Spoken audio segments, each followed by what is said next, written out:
हाल ही में समीर रैना की एक वीडियो जो उनका शो हुआ है उसमें से वायरल हो रही है, जिसमें इंडियाज गॉट लैटेंट विवाद पर तीखा हमला करते हुए मुकेश खन्ना ने समीर रैना को कुत्ते की दुम कहा और कहा कि उसका मुंह काला कर गधे पर बैठा। इतनी बड़ी बात इतने बड़े यूट्यूबर समीर रैना को कही गई। बता दें कि इंडियाज गॉट लैटेंट को लेकर विवाद और बढ़ गया, जिसमें दिग्गज अभिनेता मुकेश खन्ना ने एक तीखे शब्दों वाला सोशल मीडिया पोस्ट में कॉमेडियन समीर रैना पर तीखा हमला किया।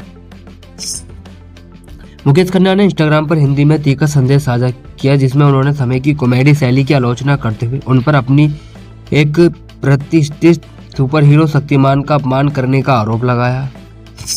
उनकी पोस्ट में लिखा था कि कुत्ते की दुम टेढ़ी रहती है, लाख शीशियों में रखो, बाहर निकालो, फिर भी टेढ़ी की टेढ़ी ही रहे। समीर रैना की एक भी दम है, कितना भी मारो सीधा करो वो वापस टेढ़ी हो जाती है, क्योंकि वो सीधी सादा प्राण नहीं, वो भुनी हुई प्राण है, गंदगी की आग में जलाया हुआ पकाया हुआ है।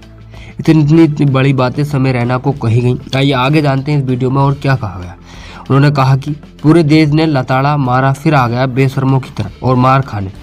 अब एक ही चीज बाकी है, उसका मुंह काला कर गधे पर बैठाकर देश भर के शहरों में गलियों में उसकी परेड करनी चाहिए, जहां बच्चे उसको अंडे टमाटर मारे, क्योंकि उसने उनके सुपर हीरो शक्तिमान का अपमान किया है।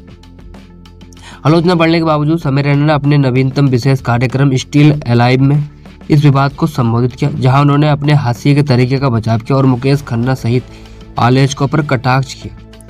उस विरोध को याद करते हुए समीर ने कहा कि हमको खाने में सब आ गए थे, राजनेता, सेलिब्रिटी, सुनील पाल, और साथ ही उन्होंने बताया कि उन्हें कपिल शर्मा से सीखने की सलाह दी गई थी।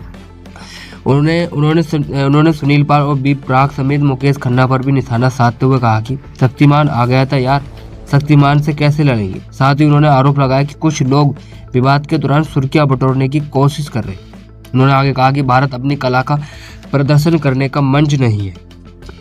विवाद के बारे में बात करते हुए समीर ने दावा किया कि रणबीर इलाहाबादिया के खिलाफ उनकी स्थापित छवि से बाहर जाने के लिए FIR दर्ज की गई। दोस्तों, वीडियो को लाइक और चैनल को सब्सक्राइब जरूर कर दें और वीडियो को शेयर कर दें। आइए वीडियो आगे जानते हैं।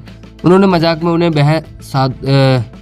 कहा कि जिसने मेरी फरारी बेच दी, कहा शो को पटरी से उतारने के लिए दोषी ठहराया। उन्होंने कहा कि हम कश्मीरी क्रॉस फायर में ही मरते हैं, इसने मुझे बुरी तरह तोड़ दिया। वह भारत में शो को बंद करने और अपने फैसले का जिक्र कर रहे थे। उन्होंने यह भी बताया कि शो हटाए जाने के बाद उन्हें पाकिस्तान से समर्थन मिला। इंडियाज गॉट लैटेंट को बिल्कुल स्वाभाविक और काफ़ी हद तक बिना स्क्रिप्ट वाला बताते हुए उन्होंने स्वीकार किया कि बहुत गंदी बातें कह देते थे, और साथ ही कहा कि उन्होंने एडिटिंग और पोस्ट टूर बातचीत के दौरान सावधानी बरतने की कोशिश की।